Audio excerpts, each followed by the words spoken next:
Hello friends, green leaves വിത്ത് കുക്കിങ്ങിലേക്ക് എല്ലാ കൂട്ടുകാർക്കും സ്വാഗതം. ഇന്ന് നമുക്ക് നേന്ത്രപ്പഴം കൊണ്ട് എങ്ങനെ മോരുകറി തയ്യാറാക്കുമെന്ന് നോക്കാം. ഒരുപാട് പഴുത്തു പോവാത്ത ഈ ഒരു രീതിയിലുള്ള നേന്ത്രപ്പഴമാണ് നമുക്ക് വേണ്ടത്. 2 നേന്ത്രപ്പഴം തൊലി കളഞ്ഞ് ഇതുപോലെ കട്ട് ചെയ്ത് വെച്ചിട്ടുണ്ട്. നേന്ത്രപ്പഴം ഒരു മൺചട്ടിയിലേക്ക് മാറ്റുന്നുണ്ട്. ഇനി നമുക്കിതിലേക്ക് പച്ചമുളക് വേണം. 4 പച്ചമുളകാണ് ഞാൻ എടുത്തിട്ടുള്ളത്. കൂടെ 1/2 ടീസ്പൂൺ മഞ്ഞൾപ്പൊടി ചേർക്കാം. 1/4 ടീസ്പൂൺ ഉലുവാപ്പൊടി ചേർക്കാം. ഇനി ഇതിലേക്ക് അല്പം കുരുമുളക് പൊടി കൂടി ചേർക്കാം. കുറച്ച് കായപ്പൊടി കൂടി ചേർക്കാം. ഇനി ഇതിലേക്ക് കുറച്ച് മുളക് പൊടി കൂടി ചേർക്കാം. ഇനി ചെറിയൊരു കഷ്ണം ശർക്കര കൂടി ചേർക്കുന്നുണ്ട്. ഇനി നമുക്ക് ആവശ്യത്തിന് ഉപ്പ് കൂടി ചേർത്ത് വെള്ളം കൂടി ഒഴിച്ചു കൊടുക്കാം.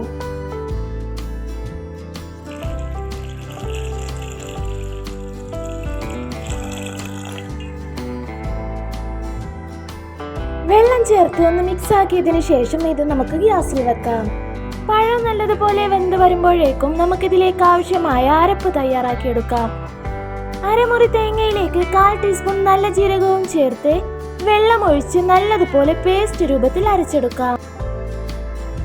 ഇപ്പോൾ നമ്മൾ ഒഴിച്ച വെള്ളമെല്ലാം കുറഞ്ഞ് പഴം നല്ലതുപോലെ വെന്ത് വന്നിട്ടുണ്ട്.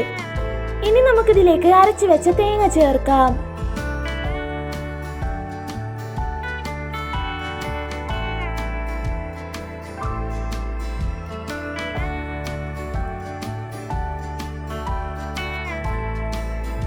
തേങ്ങ ചേർത്തതിന് ശേഷം ഒന്ന് മിക്സ് ആക്കിയെടുക്കാം.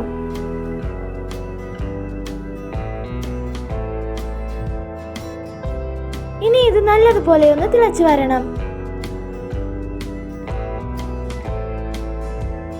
കറി തിളച്ചു വരുമ്പോഴേക്കും 1/2 ലിറ്റർ തൈര് മിക്സിയുടെ ജാറിലിട്ട് ചെറുതായി ഒന്ന് ബ്ലെൻഡ് ചെയ്തെടുത്തിട്ടുണ്ട്. തൈര് നമുക്ക് കറിയിലേക്ക് ഒഴിച്ചു കൊടുക്കാം. തൈര് ചേർത്തതിന് ശേഷം കറി തിളപ്പിക്കേണ്ട, ചെറുതായൊന്ന് ചൂടായാൽ മാത്രം മതിയാകും.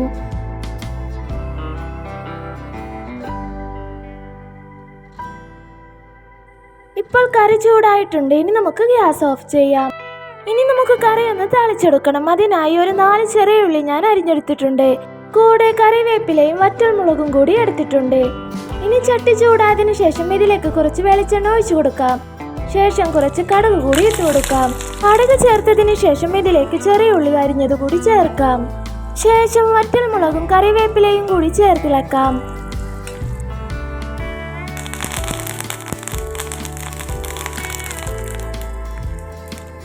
ഇനി ഇത് നമുക്ക് കറിയിലേക്ക് ഒഴിച്ചു കൊടുക്കാം.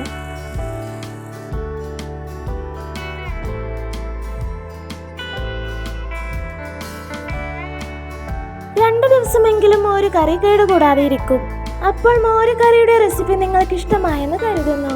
നിങ്ങൾക്ക് ഇഷ്ടമായെങ്കിൽ ലൈക്ക് ചെയ്യാനും സബ്സ്ക്രൈബ് ചെയ്യാനും മറക്കല്ലേ.